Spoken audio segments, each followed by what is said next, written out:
Okay, we're starting a new video, and by this time you should be totally frustrated, which is totally normal. You've been going through a lot of buzzwords.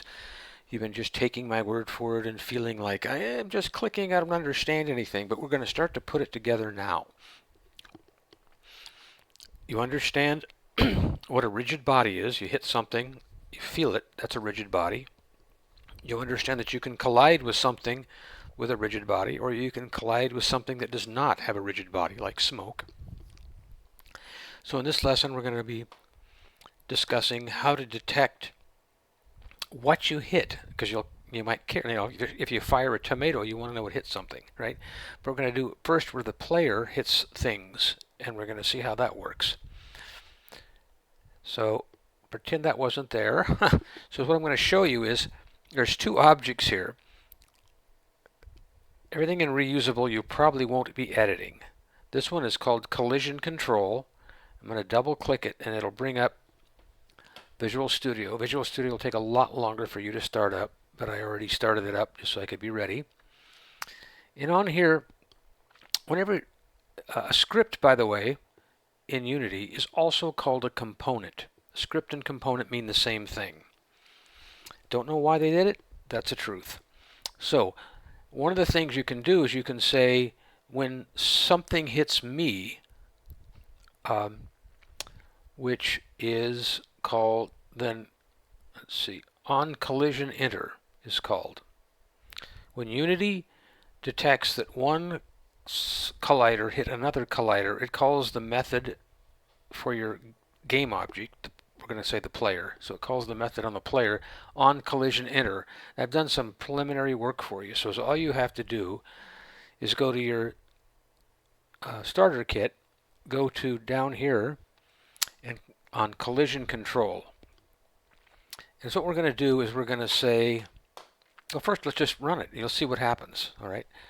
So first of all, we have to take this component called collision control, and we want to put it on the player so that every time the player collides with something, it tells us what it hit. So now I'm going to go back here to player, and now magically this appears. And ouch here, for example, is in your script.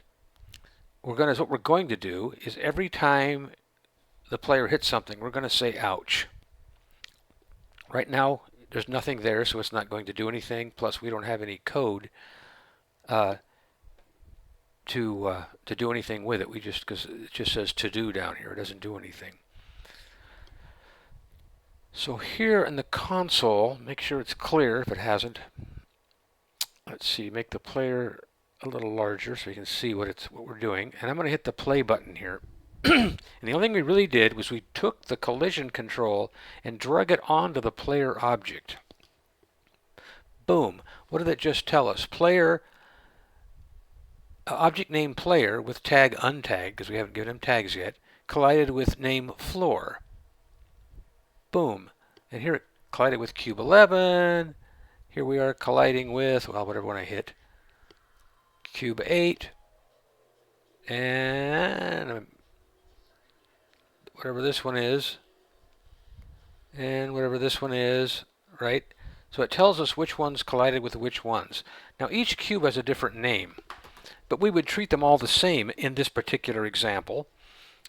So that whenever we hit a cube, we want to say ouch. So I could in the code say if we hit cube 11, say ouch. If we hit cube 12, say ouch. If we hit whatever, right? So they invented something. I'm going to hit play here and stop it. What we're going to do is if they say that they've invented something called tags. Right now the player is untagged. There's no tag name. Unity has built in one called player. Right? Now let's watch what happens. This is just, we're going to do it a single step at a time.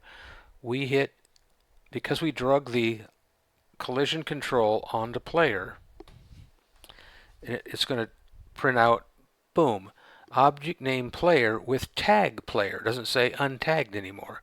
Collided with the floor. And the reason it knows, let's make sure you did what I did. The game, where is the floor? Oh, starter world. Go here to floor, and I wonder how it, Oh, yeah, the name of the object. This was plane or something. Change this one to floor. So you have the ball, the cube, the floor, and the table. This was, I think it was called a plane. Change the name of plane to floor in the last video. And okay, but the floor is untagged. So we're going to add a tag name and we're going to call it floor. So the tag name for floor is floor. Now right now it says object named player with tag player collided with name floor with tag untagged.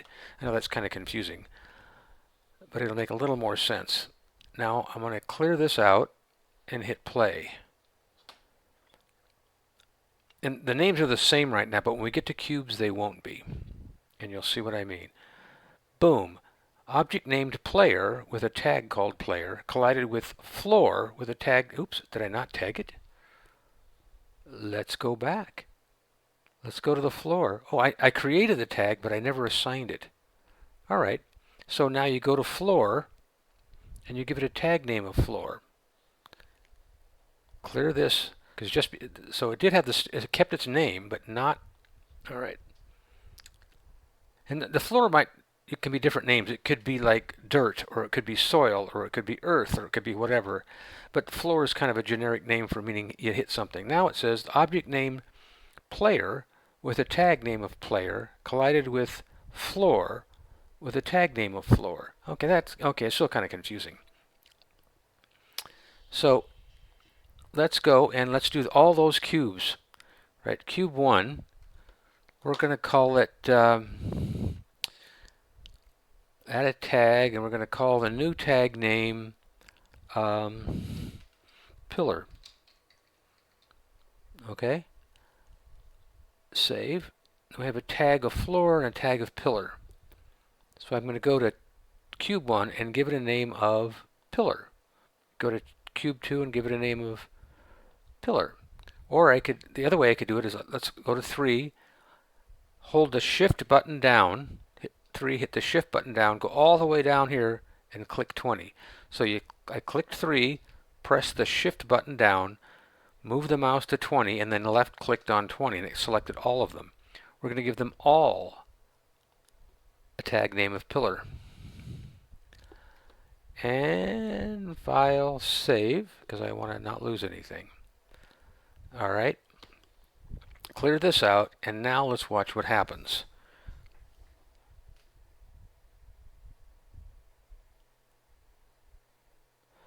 Boom. Player with tag name player collided with floor. Now, watch what happens when I hit this cube.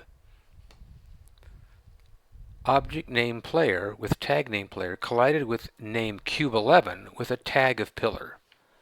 Right, so now we know, okay, I hit this one, boom, cube 5 with a tag of pillar. You're kind of getting the idea. 16 with a tag of pillar. So now is what I can do.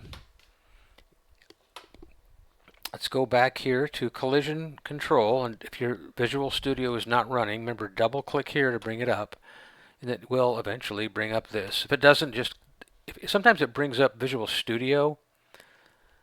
Sometimes it brings up Visual Studio, but nothing's here, or at least the wrong file. Double check the file. Just click it again. It's not you. It's Unity. Just double click it again, and if it's not this one loaded, it will load it. Now you're going to do your very first bit of kind of scripting. Right below where it says to do, type if my tag equals player.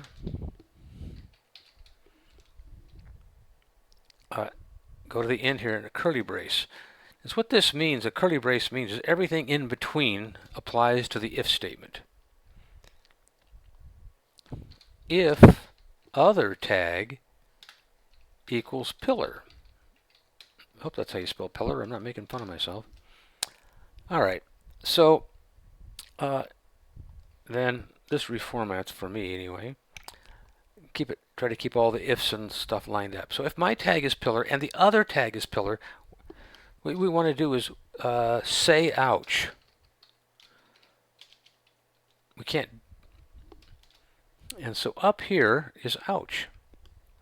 So I'm going to say if we, because we might have forgot to set it, so we're going to pretend like we forgot.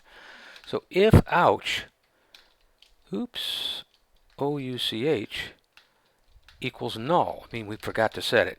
Null means not set at all. It doesn't mean zero. It doesn't mean empty. It means not set. Then we're going to say debug .log error.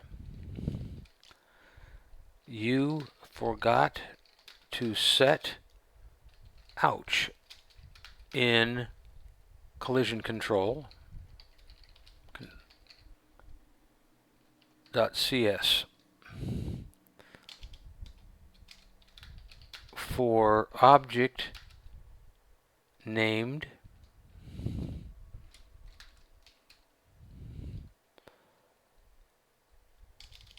I think I hit a carriage return for object named double quote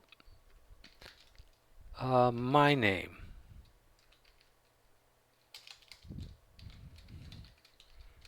I'm going to reformat that slightly. No, I guess it'll fit. All right, so I'll go over that again. If my tag name, which we saw in the up here, my tag name was player. If I collide with pillar, any pillar, I'm going to say ouch. But if I forgot to set ouch to anything, it's going to tell me I forgot to set ouch in collision. Otherwise, we're going to say ouch dot play. And it'll play the ouch sound, and it's going to be that simple. Let's watch what happens while we pretend we forgot to set it. I'll try to keep this in view here, if we can. Sometimes the screen does not capture all of it. Okay, that's over there. This is kind of far to the left. I'm going to clear out the screen. Make this smaller so you can see more.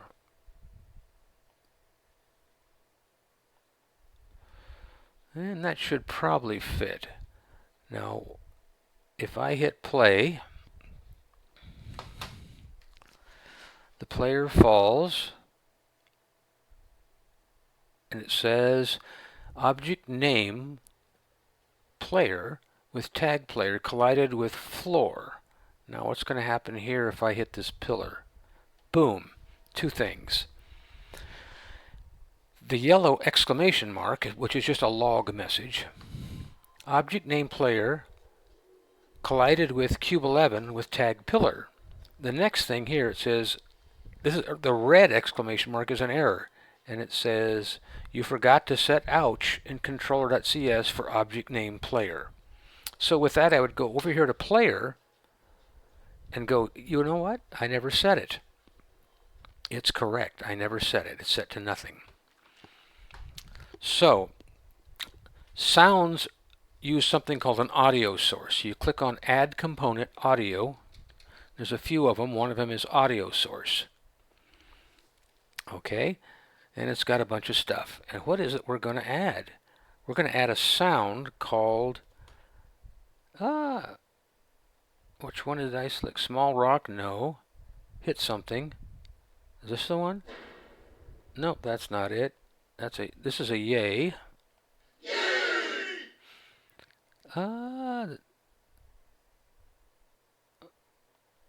Accidental, maybe it's this one. That's the one. All right, let's make sure. We're going to go back up here to player. And we're going to drag accidentally punch something into the audio clip.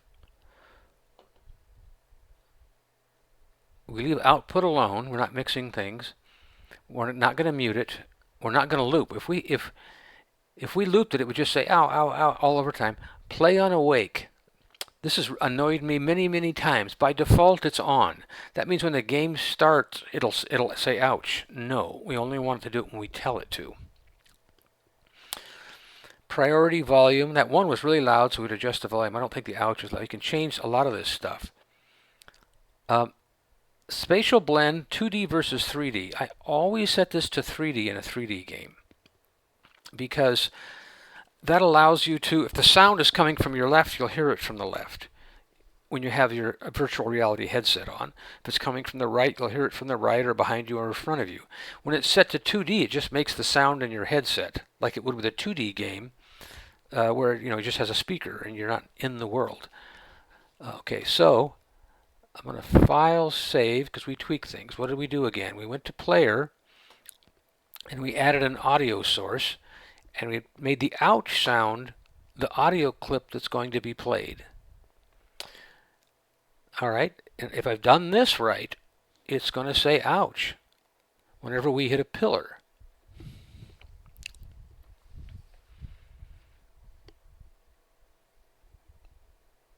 And didn't say anything when it hit the ground. Oh no.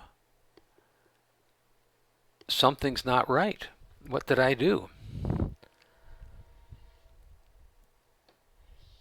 Because it certainly looks like I said it. Oh no. You know what? I didn't. I accidentally made the mistake I made. Okay, in collision control, it needs an ouch. We set the audio up, but we forgot to tell it to use it.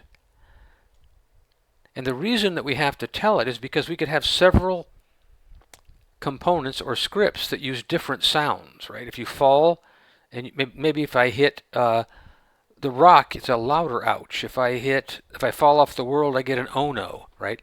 So we set up the audio source for that, but I forgot to tell it that and I did it by clicking here and dragging into here. So now, when player hits a pillar, it shouldn't be null, so it should say ouch. So file save.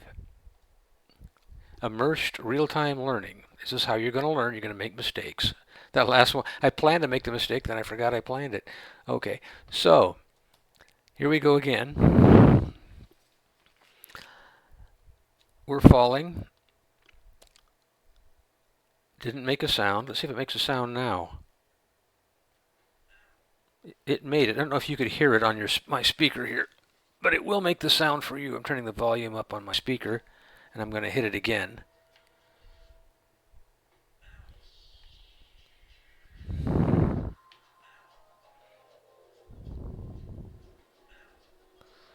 Yep, it's working.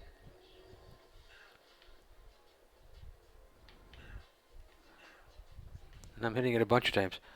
Whoa, don't fall off the world. I'm going to go back and I'm going to hit the rock. If I can hit the rock, it's still kind of in the air.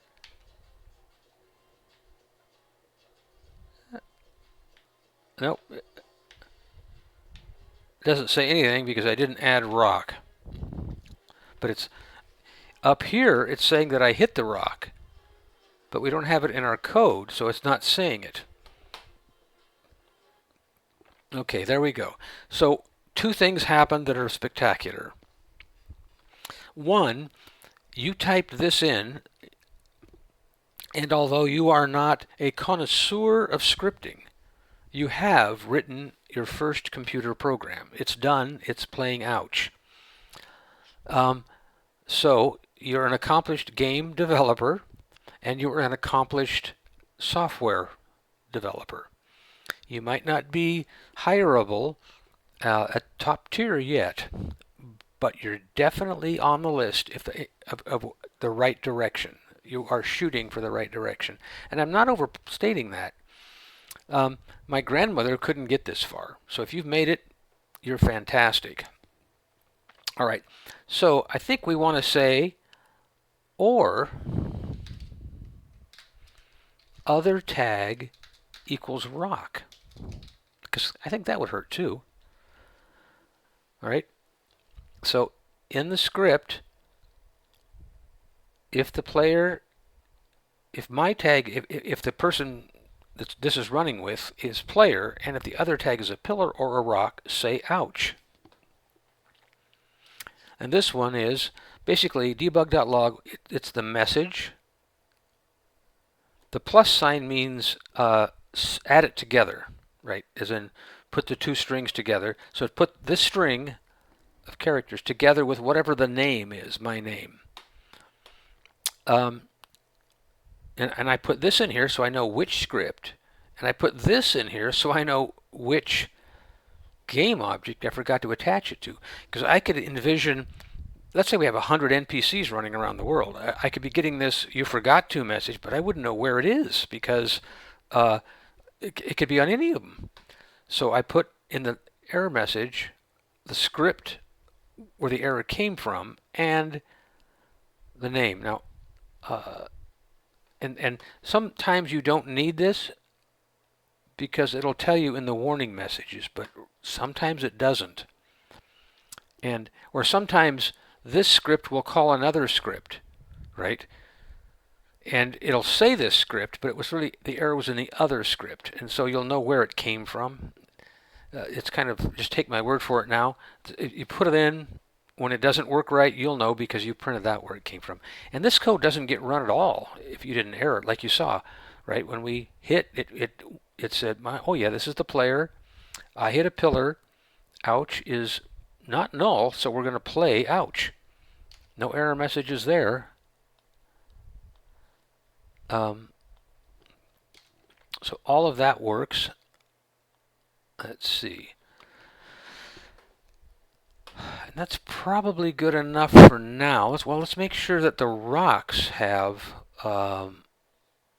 a rock layer, the rock tag. Where is the rock? So I'm going to go back to the scene and click on the rock. Nope. And there is no rock one. So we're going to add a tag called rock and save it. Now I could say, instead of saying pillar and rock, I could say hit something, something that I hit or whatever, right? But in this game, we're going to do different things with different objects. So that's kind of the point, is you can do things differently. We're going to split this in a little while. And I'm going to go back to the rock, and I'm going to turn gravity back on. I'm going to go to rigid body with rock selected. And I'm going to turn gravity back on. I'm going to turn kinesthetic off, because if it has gravity, I want the physics will work as well. And then I'm going to file save. And what did we do differently? We gave the rock gravity, and we made a new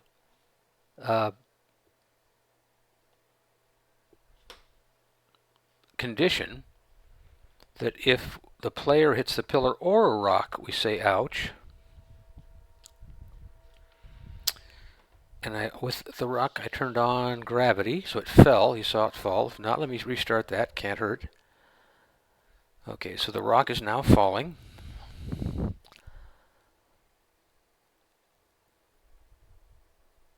Okay, now if I run forward, it did not say anything. I wonder why.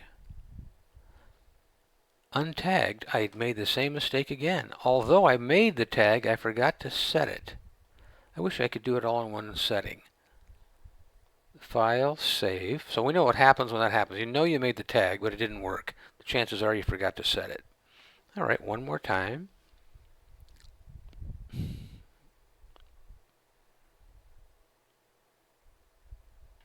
And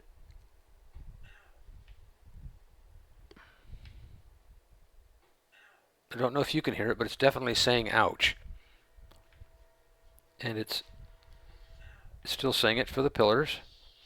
It won't. I don't think it'll say it for the red cube because we didn't give it any tag. We can still knock the red cube.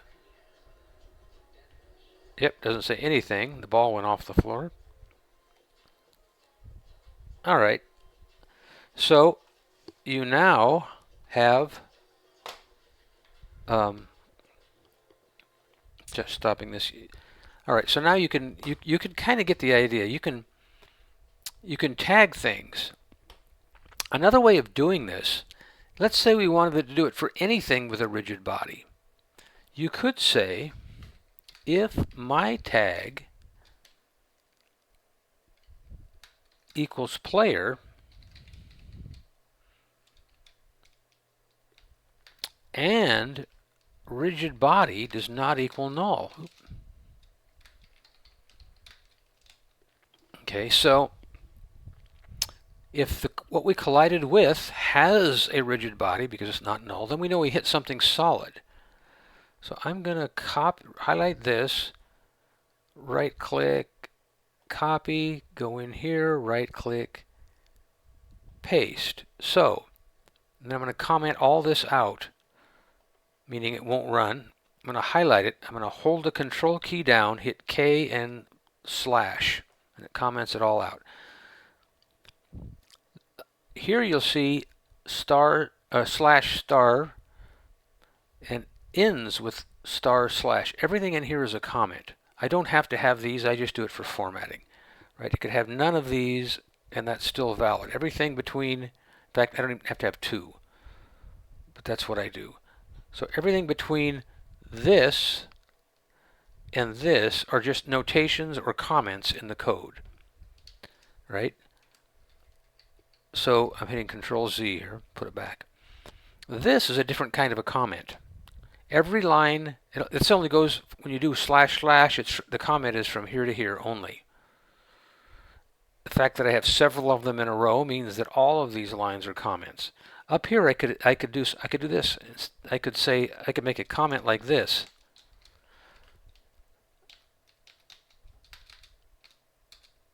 Like ABC, DEF, XYZ, blank lines, all of that, all of these are comments because it started here and it ends here. But I can't do that here because as soon as it gets, this is the end of the comment is here.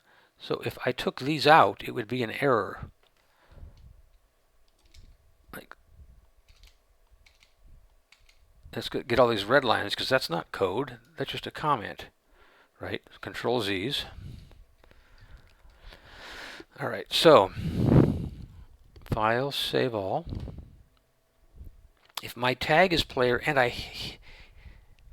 and whatever I hit has a rigid body, it's going to say ouch. Let's go over here and look at something interesting. As soon as it gets finished recompiling, I'm going to click on the red cube. Oops, I have to click on it up here. See? Click on the red cube. Does the red cube has a rigid body. Does the falling sphere have a rigid body? It has a rigid body. So assuming we can hit it, because it rolls pretty fast, let's play. And the first thing we're going to do is run for that ball and try to hit the ball. I might miss it. It's going to go this way from experience. Whoa, whoa. I gotta adjust it. So the turning is faster. Where'd the ball go? It already run off the world. Oops, I just fell off the world. Okay. I have a pretty good idea that if I were to hit the ball, it would say ouch. Let's start it again. We can adjust these numbers so the controls work faster. Right, but during educational phases, I didn't want to. It said ouch. And it said ouch. Okay, so we know it works. So that's great news. I have no idea why this keyboard popped up. I'm going to hit save. I don't even know how to get rid of this keyboard. What in the world did I hit? It won't drag out of the way. I have to figure that out. All right, so we have discovered there's two ways to do this. We can do it by saying, we could also do it this way, but this is going to take a lot of work. I'll just show you. If my name equals player, if other name equals cube 01, or other name equals cube 02, and then just keep doing that on ad nauseam, right? And then we could say ouch, but that would just take a lot of typing. So we can do it. We can detect that we're hitting a solid body by the fact that it has a rigid body.